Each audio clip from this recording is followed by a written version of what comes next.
أعوذ بالله من الشيطان الرجيم بسم الله الرحمن الرحيم پڑھیے الصلاۃ والسلام علیک یا رسول اللہ الصلاۃ والسلام علیک یا حبیب اللہ الصلاۃ والسلام علیک یا نبی اللہ وعلى آلك وأصحابك يا نور الله. حضرت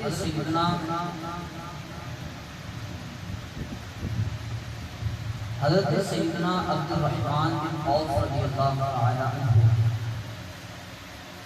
فرماتے ہیں کہ ایک مرتبہ میں نے نبی پاک علیہ السلام کو دیکھا کہ حضور علیہ السلام اپنے مبارک گھر سے باہر تشریف لائے اور میں نے دیکھا کہ حضور علیہ السلام نے ایک باغ کا ارادہ فرمایا، ایک باغ کی طرف جانے لگے.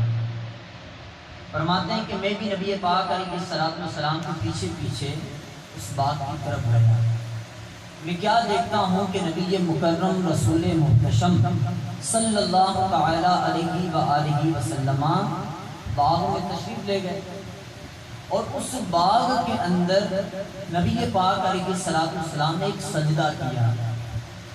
اچھا یہ ذرا سا کبھی بھی کوئی صحابی کا واقعہ ہو اس تھوڑا سا تصور کرنے کی کوشش کیا کہ وہ منظر کیسا ہوگا. حضور علیہ السلام ایک باغ کے اندر سجدہ ریز ہے. حضرت عبد الرحمن کہتے ہیں کہ میں دیکھتا رہا سجدہ اتنا طویل ہو گیا، اتنا طویل ہوا کہ مجھے یوں محسوس ہونے لگا کہ کہیں حضور علیہ السلام کی مبارک روح تو قبض نہیں ہو گئی. اتنا طویل سجدہ ہوا. کہا کہ میں جب اٹھا اور ادھر ادھر ہونے لگا تو نبی پاک علیہ السلام نے جب میری آہٹ کی آواز سنی تو حضور علیہ السلام نے اپنا سجدہ مکمل کیا اور فرمایا کہ کون ہے؟ کہا عبد الرحمن ہوں. کہا کہ کوئی کام ہے؟ کہا کہ حضور میں تو آپ کی زیارت کے لیے آیا تھا، آپ کو دیکھنے کے لیے آیا تھا، لیکن آپ نے اتنا طویل سجدہ کیا مجھے یوں محسوس ہونے لگا کہ کہیں ایسا تو نہیں ہے کہ آپ کی روح قبض ہو گئی. نبی پاک علیہ السلام نے فرمایا نا یہ سجدہ اس لیے تھا کہ اللہ تبارک و تعالیٰ نے یہ خوشخبری دی ہے کہ محبوب اگر تمہاری امت میں سے کوئی شخص ایک بار درود پاک پڑھے تو اللہ تعالیٰ اس پر بے شمار رحمتوں کا نزول فرماتا ہے. اور تمہارے کوئی امتی میں سے کوئی ایک شخص اگر نبی پاک علیہ السلام پر سلام بھیجے تو اللہ تبارک و تعالیٰ فرماتا ہے کہ میں اس شخص پر سلامتی نازل فرماتا ہوں. تو مل کر کعبے کے بدرو تجا تم پہ کروڑوں درود، طیبہ کے شمس و دغا تم پہ کروڑوں درود، اور کوئی غیب کیا تم سے نگاہ و بلا، اور کوئی غیب کیا تم سے نگاہ و بلا، اور کوئی غیب کیا تم سے نگاہ و بلا، تم سے نگاہ و بلا، تم سے نگاہ و بلا، جب نہ خدا ہی چھپا تم پہ کروڑوں درود، جب نہ خدا ہی چھپا تم پہ کروڑوں درود. صلو علی الحبیب صلی اللہ تعالی علی محمد صلی اللہ تعالی علیہ وآلہ وصحبہ وبارک وسلم. الحمدللہ عز و جل ماہانہ محفل نعت کا سلسلہ الحمدللہ عز و جل جاری ہے اور کئی بار الحمدللہ عز و جل میری بھی حاضری ہو چکی. رب جلال عز و جل ہماری اس حاضری کو اپنے بارگاہ عالی میں قبول فرمائے. آج کا جو موضوع دیا گیا ہے وہ حضرت امیر حمزہ رضی اللہ تعالی عنہ کی شان ہے. حضرت امیر حمزہ رضی اللہ تعالی عنہ کا یوم عرس 15 شوال کو آتا ہے جو کہ کچھ دن پہلے گزر چکا تھا. 15 شوال کو نبی پاک صلی اللہ تعالی علیہ وسلم کے پیارے چچا جان حضرت امیر حمزہ رضی اللہ تعالی عنہ کا یوم عرس آتا ہے. حضرت امیر حمزہ رضی اللہ تعالی عنہ کی کنیت ابو عمارہ ہے. ابو عمارہ آپ کی کنیت ہے اور اسد اللہ آپ کا لقب ہے. اسد اللہ کا مطلب اللہ کا شیر. کہا کہ یہ لقب جہاں پر حضرت علی المرتضیٰ کو عطا ہوا، نبی پاک علیہ السلام نے اگر براہ راست اسد اللہ یعنی اللہ کا شیر اگر کسی کو لقب دیا تو وہ حضرت امیر حمزہ ہیں. کہتے ہیں سبحان اللہ. سو کر نہیں بیٹھنا، حضرت امیر حمزہ کی بات ہو رہی ہے. حضرت امیر حمزہ رضی اللہ تعالی عنہ کو براہ راست نبی پاک علیہ السلام نے اللہ کے شیر اور اس کے رسول کے شیر ہونے کا لقب عطا فرمایا. نبی پاک علیہ السلام فرماتے ہیں کہ میں نے ساتوں آسمان پر دیکھا ہے، ساتویں آسمان پر یہ لکھا ہوا دیکھا ہے کہ حمزہ اللہ اور اس کے رسول کا شیر ہے. حضرت امیر حمزہ رضی اللہ تعالی عنہ کا ایک اور لقب ہے سید الشہداء. سید الشہداء یعنی شہیدوں کے سردار. یہ لقب حضرت امام حسین کا بھی ہے اور اسی کے ساتھ ساتھ یہ لقب حضرت امیر حمزہ رضی اللہ تعالی عنہ کو نبی پاک علیہ السلام نے عطا فرمایا. حضرت امیر حمزہ رضی اللہ تعالی عنہ حضور علیہ السلام کے چچا ہیں. حضور علیہ السلام کے کئی چچا تھے، ان میں سے دو چچا ایسے ہیں جو ایمان لے کر آئے. وہ حضرت عباس رضی اللہ تعالی عنہ اور حضرت امیر حمزہ رضی اللہ تعالی عنہ.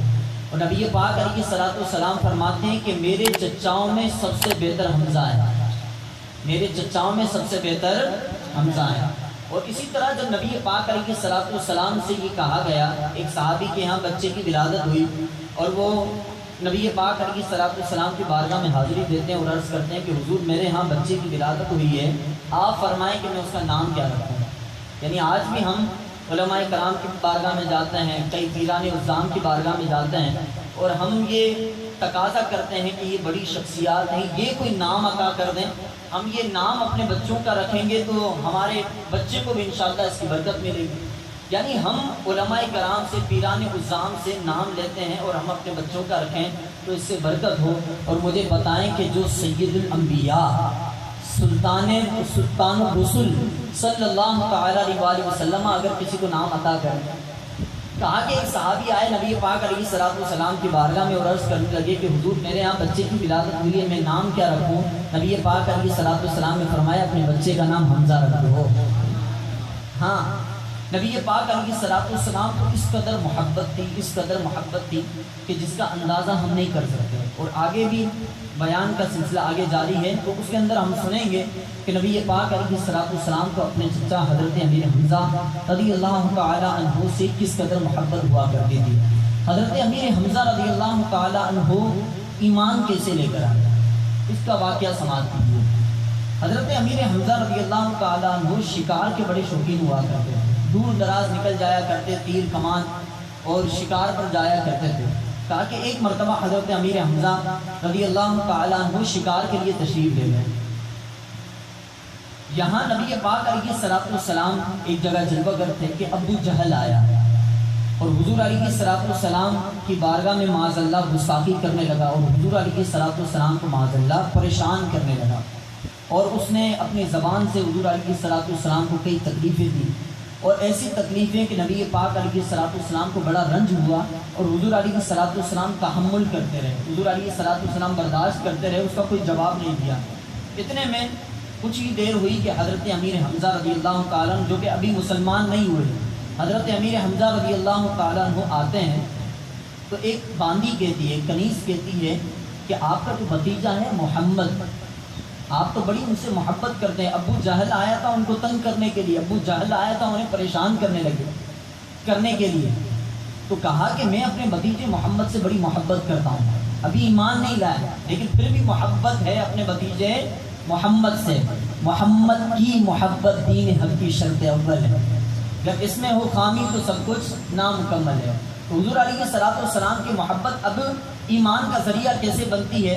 حضرت امیر حمزہ رضی اللہ تعالیٰ عنہ جیسے ہی وہاں پر یہ بات سنی تو حضور علیہ السلام کی طرف دوڑتے ہوئے چلے، یہاں تک کہ پتہ چلا کہ ابو جہل اس طرف چلا گیا. ابو جہل کے پیچھے پیچھے حضرت امیر حمزہ چلتے گئے اور یہاں تک کہ دیکھا کہ ابو جہل حرم کعبہ کے اندر پہنچ چکا ہے. حرم کعبہ کے اندر دیکھا ابو جہل موجود ہے، یہاں تک کہ حضرت امیر حمزہ کے پاس وہ کمان تھی، جو تیر کی کمان ہوتی ہے، وہ کمان آپ کے ہاتھ میں تھی. اور جیسے ہی وہاں پر پہنچے دیکھا ابو جہل کھڑا ہے، اس سر پر دے ماری، اس کا سر پھوڑ دیا. ابو جہل کا سر پھٹ گیا اور یہاں تک کہ ایک ہنگامہ آرائی ہو گئی کہ حضرت امیر حمزہ رضی اللہ تعالیٰ عنہ نے اس طرح کا ہنگامہ کر دیا، اس کی پٹائی کر دی.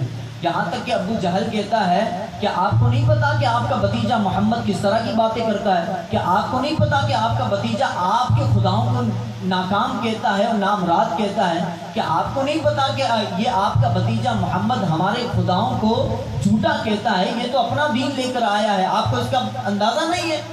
یہاں تک کہ حضرت امیر حمزہ رضی اللہ تعالیٰ عنہ نے یہ بات سنی، کہا کہ اچھا یہ کہتے ہو تو لو میں یہ پڑھتا ہوں اشہد ان لا الہ الا اللہ و اشہد ان محمد رسول اللہ. حضرت امیر حمزہ رضی اللہ تعالیٰ عنہ اس وقت کلمہ پڑھ کر مسلمان ہو گئے اور فرمایا کہ اب آؤ کون میرے بھتیجے محمد کو ہاتھ لگاتا ہے، اب آؤ کوئی کسی کے اندر ہمت ہے تو ابھی آ جاؤ. یہاں تک کہ نبی پاک علیہ الصلوۃ والسلام سے محبت اس قدر زیادہ ہوئی کہ نبی پاک علیہ الصلوۃ والسلام کے ساتھ ساتھ رہا کرتے تھے. حضرت فاروق اعظم رضی اللہ تعالیٰ عنہ جب ایمان لائے تھے، حضرت فاروق اعظم کہا کہ جب حضرت فاروق اعظم ایمان لانے کے لیے نبی پاک علیہ الصلوۃ والسلام کی بارگاہ میں جا رہے تھے تو حضور علیہ الصلوۃ والسلام کے ساتھ حضرت امیر حمزہ تھے، اور لوگوں نے آ کر کہا کہ اے حمزہ وہ عمر آ رہے ہیں دور سے تلوار لہراتے ہوئے. ان کو یوں محسوس ہوا کہ ابھی حضرت عمر مسلمان نہیں ہوئے تو کہیں ایسا نہیں کہ یہ نقصان پہنچانے کے لیے آ رہے ہوں. کہا کہ عمر وہ تلوار لہراتے ہوئے آ رہے ہیں. کہا کہ عمر کو آنے دو، اگر اچھی نیت سے آتا ہے تو ٹھیک ہے، ورنہ اسی کی تلوار سے اسی کی گردن اڑائیں گے. حضرت امیر حمزہ نے اس وقت حضرت فاروق اعظم رضی اللہ تعالیٰ عنہ کے بارے میں کہا. یہاں تک کہ پھر حضرت فاروق اعظم رضی اللہ تعالیٰ عنہ اچھی نیت کے ساتھ ہی آئے تھے اور حضور علیہ الصلوۃ والسلام کے ہاتھ پر مسلمان ہوئے. حضرت امیر حمزہ رضی اللہ تعالیٰ عنہ کی جانبازیاں بڑی مشہور ہیں. حضرت امیر حمزہ رضی اللہ تعالیٰ عنہ کی بہادری بڑی مشہور ہے. آپ قداور شخصیت تھے، دبلے پتلے خوبصورت انسان تھے، اور نبی پاک علیہ الصلوۃ والسلام سے رشتہ کیسا تھا؟ حضور علیہ الصلوۃ والسلام کے ایک جو رشتہ مشہور ہے وہ یہ ہے کہ حضور علیہ الصلوۃ والسلام کے چچا ہیں. حضرت امیر حمزہ حضور کے چچا ہیں. دوسرا رشتہ یہ ہے کہ حضرت امیر حمزہ کے حضور علیہ الصلوۃ والسلام رضائی بائی بھی ہیں. رضائی بائی کسے کہتے ہیں؟ یعنی دودھ کے رشتے سے نبی پاک علیہ الصلوۃ والسلام بائی ہیں. کہ حضرت حلیمہ سعدیہ رضی اللہ تعالی عنہا اور حضرت سویبہ رضی اللہ تعالی عنہا، ان کا دودھ نبی پاک علیہ الصلوۃ والسلام نے بھی پیا ہے اور حضرت امیر حمزہ نے بھی پیا. اس طرح یہ حضور علیہ الصلوۃ والسلام کے رضائی بائی ہوئے. اور نبی پاک علیہ الصلوۃ والسلام سے اس قدر محبت. غزوہ بدر کا موقع تھا، غزوہ بدر کا موقع تھا کہ سب سے بڑا کافر عتبہ غزوہ بدر کے موقع پر آپ کے مقابلے آیا تھا حضرت امیر حمزہ کے. اور اس سے پہلے میں مختصر سا اس کا واقعہ بیان کرتا ہوں اور آگے بڑھتا ہوں. غزوہ بدر کا موقع تھا کہ ایک طرف کفار کا لشکر تھا اور ایک طرف مسلمانوں کا لشکر تھا. کفار کے لشکر سے 3 لوگ آئے، ولید آیا، عتبہ اور شیبہ. یہ 3 لوگ آئے اور نکلے اور باہر آئے اور کہا کہ کوئی ہے جو ہم سے لڑائی کرے گا. یہاں تک کہ نبی پاک علیہ الصلوۃ والسلام نے حکم دیا اور انصار صحابہ کرام میں سے 3 نوجوان گئے اور 3 نوجوان جا کر اس کے سامنے ان کے سامنے کھڑے ہو گئے. یہ بڑے بڑے کفار سرداران ہیں، ان کے سامنے وہ 3 نوجوان کھڑے ہو گئے. یہاں تک کہ وہ کفار کہتے ہیں کہ یہ ہمارے برابر کے نہیں، ہم ان سے نہیں لڑیں گے، یہ تو بچے ہیں، یہ تو نوجوان ہیں، کوئی بڑے لاؤ ہمارے سامنے. یہاں تک کہ حضور علیہ الصلوۃ والسلام نے حضرت عبیدہ کو بھیجا، حضور علیہ الصلوۃ والسلام نے حضرت علی المرتضیٰ کو بھیجا اور حضور علیہ الصلوۃ والسلام نے حضرت امیر حمزہ کو بھیجا. کہا کہ اب آؤ ان سے لڑائی کرو، اب آؤ مد مقابل آئے تمہارے سامنے، اب لڑو ان سے. یہاں تک کہ حضرت علی المرتضیٰ شیر خدا کرم اللہ تعالی وجہ الکریم نے اپنے حریف کو ہرا دیا. یہاں تک کہ حضرت امیر حمزہ رضی اللہ تعالی عنہ نے پہلا وار کیا اور عتبہ کو واصل جہنم کر دیا. یہ حضرت امیر حمزہ رضی اللہ تعالی عنہ کی جانبازی تھی. اور اسی کے ساتھ ساتھ جو حضرت عبیدہ تھے وہ ولید کے مقابلے میں آئے تھے. ولید کی اور حضرت عبیدہ کی لڑائی چلتی رہی، کافی دیر تک یہ مارکا چلتا رہا، یہاں تک کہ حضرت عبیدہ زخمی ہوئے اور ان کفار میں سے 2 لوگوں نے حضرت عبیدہ پر حملہ کیا اور اس طرح حضرت عبیدہ رضی اللہ تعالی عنہ شہید ہوئے۔ اب یہ غزوہ بدر کا موقع تھا اور حضرت حمزہ نے واصل جہنم کس کو کیا؟ عتبہ کو۔ اب آتا ہے دن گزرتے گئے، اللہ تبارک و تعالیٰ نے غزوہ بدر کے اندر مسلمانوں کو فتح نصیب فرمائی، دن گزرتے گئے یہاں تک کہ غزوہ احد کا معاملہ آیا۔ جب غزوہ احد کا معاملہ آیا، حضرت امیر حمزہ نے 31 کفار کو واصل جہنم کیا، یعنی اکیلے نے 31 کو مار گرایا۔ وہ حضرت امیر حمزہ رضی اللہ تعالیٰ عنہ ہے۔ یہاں تک کہ ان کی لڑائی یہ چلتی رہی اور یہ جنگ کا جو معاملہ تھا یہ چلتا رہا۔ وہاں سے بھی ایک شخص آیا اور اس نے کہا کہ کوئی ہے ہمارے مقابلے کا جو میرے سامنے آیا۔ اب غزوہ احد کی بات ہو رہی ہے، یہاں تک کہ حضرت امیر حمزہ گئے اور اس کو واصل جہنم کر دیا۔ اب یہاں پر حضرت امیر حمزہ کی شہادت کیسے ہوئی؟ وحشی نامی شخص نے حضرت امیر حمزہ کو شہید کیا۔ ان کا نام کیا تھا؟ وحشی، کہیں ذرا۔ وحشی نامی وہ شخص تھا اور اس نے حضرت امیر حمزہ رضی اللہ تعالی عنہ کو شہید کیا۔ اب وہ اپنا واقعہ سناتا ہے کہ میں نے حضرت امیر حمزہ کو کیسے شہید کیا۔ وہ کہتا ہے کہ میں ایک جگہ پر کسی کے ہاں، غالباً ان کا نام عبید اللہ تھا یا اس طرح کا ایک نام تھا، اس شخص نے اس کو آ کر کہا تھا وحشی کو کہ آپ نے ایک کام کرنا ہے اور حضرت امیر حمزہ کو شہید کرنا ہے۔ اور اسی کے ساتھ ساتھ جب آپ حضرت امیر حمزہ کو معاذ اللہ قتل کرنے کے ارادے سے، شہید کرنے کے ارادے سے، وہ وحشی جب اپنے گھر سے نکلا، یہاں تک کہ اس کو راستے میں ایک عورت ملی، اس کا نام ہندا تھا، اور یہ ہندا وہی عورت تھی عتبہ جس کو واصل جہنم کیا تھا حضرت امیر حمزہ نے غزوہ بدر میں۔ یہ اس کی بیٹی تھی ہندا۔ ہندا نے کہا کہ اے وحشی، اگر تم امیر حمزہ کو قتل کرو تو میں تمہیں ڈھیر سارے انعامات دوں گی، کیونکہ اس نے غزوہ بدر کے موقع پر میرے ابا جان کو اس نے قتل کیا تھا۔ یہاں تک کہ وہ انعامات اور اکرامات کی ایک لالچ لے کر دل میں وہ وحشی نامی شخص جو ہے وہ غزوہ بدر کے مارکے کے اندر وہ بھی پہنچا اور بڑے سے پتھر کے پیچھے چھپ گیا۔ یہاں تک کہ حضرت امیر حمزہ اس شخص سے لڑتے ہوئے، جس نے للکارا تھا، تو اس سے لڑتے ہوئے اس کو واصل جہنم کیا، اور جیسے ہی پیچھے آئے تو اس وحشی نے دیکھا کہ بڑے سے پتھر کے پیچھے چھپا ہوا تھا۔ جیسے ہی دیکھا کہ حضرت امیر حمزہ قریب ہوئے تو اس نے خنجر پھینک کر مارا، اس کو کہتے ہیں حربہ مارنا، حربہ پھینک کر مارا، اور حضرت امیر حمزہ رضی اللہ تعالیٰ عنہ کے ایک روایت میں آتا ہے کہ ناف پر لگا، اور اس طرح حضرت امیر حمزہ رضی اللہ تعالیٰ عنہ زمین پر تشریف لے آئے اور حضرت امیر حمزہ رضی اللہ تعالیٰ عنہ نے جام شہادت نوش فرمایا۔ بات یہاں ختم نہیں ہوئی۔ حضرت امیر حمزہ رضی اللہ تعالیٰ عنہ کو جب لوگوں نے دیکھا، جب مسلمانوں نے دیکھا، ایک جنگ کا معاملہ ہوتا ہے نا، ہر ایک کو وہ ایک جنگی معاملات کے اندر ہی وہ لگا رہتا ہے کہ کفار کو کسی طرح پچھاڑنا ہے۔ یہاں تک کہ جنگی معاملات کے اندر مسلمان لگے رہے اور تھوڑی دیر کے لیے آئے اور دیکھا کہ حضرت امیر حمزہ بھی شہید ہو چکے ہیں، یہاں تک کہ وہ لوگ چلے گئے۔ اب وحشی نے موقع پا کر وہ حضرت امیر حمزہ رضی اللہ تعالیٰ عنہ کی معاذ اللہ لاش پر آیا اور حضرت امیر حمزہ رضی اللہ تعالیٰ عنہ کے سینے کو چاک کیا، حضرت امیر حمزہ کے پیٹ کو چاک کیا، اور حضرت امیر حمزہ رضی اللہ تعالیٰ عنہ کے جگر کو باہر نکالا۔ یہاں تک کہ اس جگر کو لے کر وہ ہندا کے پاس گیا، کہا کہ یہ لو تمہارے دشمن کا جگر ہے کہ جس نے تمہارے ابا کو غزوہ بدر کے اندر قتل کیا تھا، یہ اس تمہارے دشمن کا یعنی حضرت امیر حمزہ رضی اللہ تعالیٰ عنہ کا جگر ہے۔ اب اس ہندا کی وہ دلیری دیکھیں، اس ہندا نے کیا کیا کہ وہ کلیجہ اٹھا کر اور اپنے دانتوں سے چبانے لگا۔ حضرت امیر حمزہ جو کہ حضور علیہ السلام کے سب سے پیارے چچا ہیں، ان کے جگر کو چبایا جا رہا ہے۔ یہاں تک کہ پھر ہندا نے کہا کہ مجھے بتاؤ تو صحیح ان کی لاش کہاں ہے، میں ان کی لاش کے پاس چلوں گی۔ یہاں تک کہ حضرت امیر حمزہ رضی اللہ تعالیٰ عنہ کے لاش کے پاس وہ آئی اور دیکھا کہ آپ کا واقعی جو پیٹ تھا وہ چاک کیا گیا ہے، چیرا ہوا ہے اور آپ کے جگر کو باہر نکالا ہوا ہے۔ پھر اس عورت نے دردناک انجام ایک اور بھی کیا، اور اس نے اپنے خنجر سے حضرت امیر حمزہ کے ناک اور کان کاٹے۔ حضرت امیر حمزہ کی لاش کو اس طرح بے حرمتی کی گئی، اور ایک روایت میں آتا ہے کہ آپ کے ہاتھ کو بھی کاٹا گیا، آپ کے ہاتھوں کو بھی کاٹا گیا، اور اس طرح معاذ اللہ حضرت امیر حمزہ کی لاش کو مسلح کیا گیا۔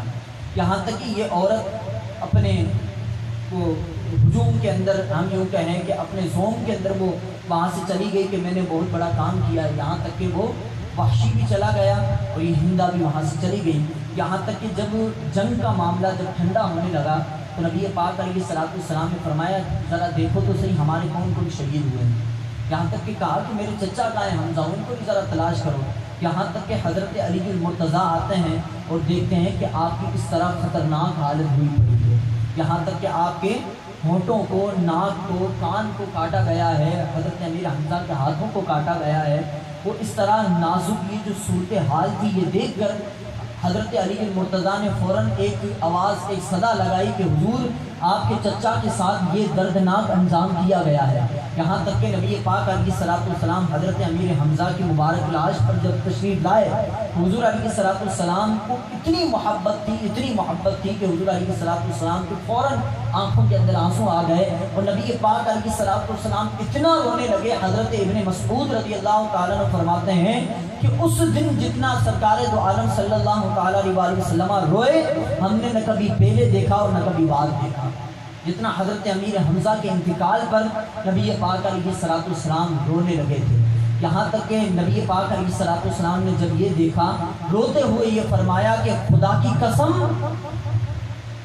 میں قریش کے ان لوگوں کا وہ حال کروں گا، اور ان میں ان کے ایک فرد کا نہیں، ان کے 70 لوگوں کا یہی حال کروں گا جو حال میرے چچا کا انہوں نے کیا ہے۔ نبی پاک علیہ السلام اپنے چچا سے اس قدر محبت کیا کرتے تھے، جذبات کے اندر یہ فرمایا کہ میں ایک کو نہیں بلکہ 70 لوگوں کو ایسا حال کروں گا۔ یہاں تک کہ قرآن پاک کی یہ آیت نازل ہوتی ہے، وَإِنْ عَاقَبْتُمْ فَعُوقِبُوا بِمِثْلِ مَا عُوقِبْتُمْ بِهِ، یہ قرآن پاک کی آیت نازل ہوتی ہے، اور نبی پاک علیہ السلام کو اللہ تبارک و تعالیٰ فرماتا ہے کہ ایسا مت کیجئے گا، یہاں تک کہ اگر انہوں نے آپ کے ایک فرد کا یہ انجام کیا تو اس کے بدلے میں آپ ان کے ایک فرد کا یہ انجام کریں گے، یعنی اس کی مثل دیں گے، اس سے زیادہ آپ ان کا نقصان نہیں کریں گے۔ یہاں تک کہ یہ آیت مبارکہ بھی نازل ہوئی، اور نبی پاک علیہ السلام نے خود اس لاش کے اوپر یہ فرمایا کہ آج میں جتنا غم زدہ ہوں، نہ کبھی پہلے ہوا نہ کبھی آئندہ کبھی ہوگا۔ حضرت امیر حمزہ رضی اللہ تعالیٰ عنہ سے اس قدر محبت، حضرت امیر حمزہ رضی اللہ تعالیٰ عنہ کی پھر نماز جنازہ کا جو معاملہ آتا ہے تو غزوہ بدر، غزوہ احد کے اندر جو شہید ہوئے تھے مسلمان، ان کی جو لاشیں تھے، ان کے جو جنازے تھے مختلف طریقوں سے پڑھائے گئے، یہاں تک کہ کہا جاتا ہے کہ حضرت امیر حمزہ کا جنازہ ایک بار نہیں بلکہ کئی مرتبہ نبی پاک علیہ السلام نے خود فرمایا۔ نماز جنازہ ایک مرتبہ ہوتا ہے، ہماری شریعت کے اندر، ہمارے فقہ حنفی کے اندر یہ بات ثابت ہے کہ نماز جنازہ ایک بار ہوتا ہے، غائبانہ نماز جنازہ بھی نہیں ہو سکتا۔ یہ جو لوگ کرتے ہیں نا غائبانہ نماز جنازہ، انتقال اسلام آباد میں ہوا تو یہاں سے جنازہ پڑھ رہے ہوتے ہیں، اس کی جو اجازت ہمارے یہاں نہیں ہے، تو جنازہ کسی کا بھی ہوگا ایک مرتبہ ہوگا، لیکن نبی پاک علیہ السلام نے حضرت امیر حمزہ کا یہ خاصہ تھا کہ ایک سے زائد بار حضرت امیر حمزہ رضی اللہ تعالیٰ عنہ کا جنازہ نبی پاک علیہ السلام نے خود پڑھایا۔ میرے محترم اور پیارے اسلامی بھائیوں، حضرت امیر حمزہ رضی اللہ تعالیٰ عنہ کی ہم نے مختصر سیرت سنی۔ حضرت امیر حمزہ کی کئی جاں بازیاں ہیں، کس قدر آپ جو ہے وہ اسلام کی خاطر اپنے آپ کو پیش کیا کرتے تھے، کس طرح جاں بازی کے ساتھ کفار سے مقابلہ کیا کرتے تھے، تو اسی لیے آپ کو شیر خدا اور شیر رسول کا لقب ملا کہ یہ اللہ کے بھی رسول ہیں اور مصطفیٰ کے، اللہ کے بھی شیر ہیں اور مصطفیٰ کے بھی شیر ہیں۔ تو حضرت امیر حمزہ رضی اللہ تعالیٰ عنہ سے لوگوں کو بڑی محبت ہوا کرتی ہے، جب بھی مدینے جاتے ہیں تو حضرت امیر حمزہ کی بارگاہ میں حاضری بھی دیتے ہیں۔ یہاں کوئی ہے جس کی حاضری ہوئی وہ حضرت امیر حمزہ کی بارگاہ، اللہ ان کے صدقے ہمیں بھی نصیب فرما دے۔ حضرت امیر حمزہ رضی اللہ تعالیٰ عنہ کی بارگاہ کی حاضری ہم سب کو نصیب فرمائے۔ اور بس یہ جب صحابہ کرام کی ہم جب تذکرے سنتے ہیں نا تو فقط ہمیں یہ بات ذہن نشین کر لینی چاہیے کہ انہوں نے اتنا سب کچھ کیا، کس کے لیے کیا؟ فقط اسلام کی خاطر کیا۔ اسلام آج بدلا ہے، اسلام تو تب بھی وہی تھا، اسلام آج بھی وہی ہے، لیکن یہ بتائیں کہ تب کے مسلمانوں کا یہ حال تھا اور آج کے مسلمانوں کا کیا حال ہے؟ آج کے مسلمان معاذ اللہ لبرل ہوتے جا رہے ہیں، آج کل کے مسلمان سیکولر ہوتے جا رہے ہیں، آج کل کے مسلمان کہتے ہیں کہ نہیں جی یہ دین کا معاملہ یہ تو ذاتی ہے، معاشی معاملے میں تھوڑی دین آتا ہے، کوئی سیاسی معاملے میں تھوڑی دین آتا ہے، کوئی جو ہے وہ اجتماعی معاملے کے اندر تھوڑی نہ دین آتا ہے، دین کا معاملہ تو بھائی انفرادی ہے، نمازیں پڑھیں جو بھی، ایسا نہیں ہے۔ ہمارا اسلام جو ہے وہ زندگی کے ہر لمحے پر، ہر موڑ پر ہماری رہنمائی کرتا ہے۔ عدالت کے جو معاملات ہیں وہ بھی اسلام نے بیان کیے کہ وہ کس طرح فیصلے کریں، یہ اسلام نے بیان کیا۔ سیاست کیسے کرنی ہے وہ اسلام نے ہمیں بتائی ہے کیسے کرنی ہے، اور معاشی معاملات کیسے چلانے یہ اسلام نے، حضرت فاروق اعظم نے سیاست کر کے بتائی ہے، اور دیگر لوگوں نے، یعنی اسلام کو سربلندی پر لانا یہ ہمارا کام ہے۔ یعنی ہر کوئی اپنے حصے کا تو کام کرے، ہمارے حصے کا کام انفرادی ضرور ہے۔ انفرادی کیا ہے کہ میں نمازیں پڑھوں، روزے رکھوں، مسجد کو آباد کروں، یہ میری انفرادی کوشش ہے، اپنے آپ پر انفرادی کوشش ہے، لیکن دوسروں پر انفرادی کوشش کریں، دوسروں کو تبلیغ کریں، دوسروں کو نیکی کی دعوت دیں، تو انشاءاللہ عز و جل ہمارا معاشرہ اچھا ہو جائے گا۔ رب ذوالجلال عز و جل ہم سب کو حضرت امیر حمزہ رضی اللہ تعالیٰ عنہ کی جاں بازی کا صدقہ عطا فرمائے، اور ہمیں بھی دین اسلام کی خاطر اپنے تن من دھن کی قربانی دینے کی توفیق عطا فرمائے۔ آمین بجاہ النبی الامین صلی اللہ تعالیٰ علیہ وسلم۔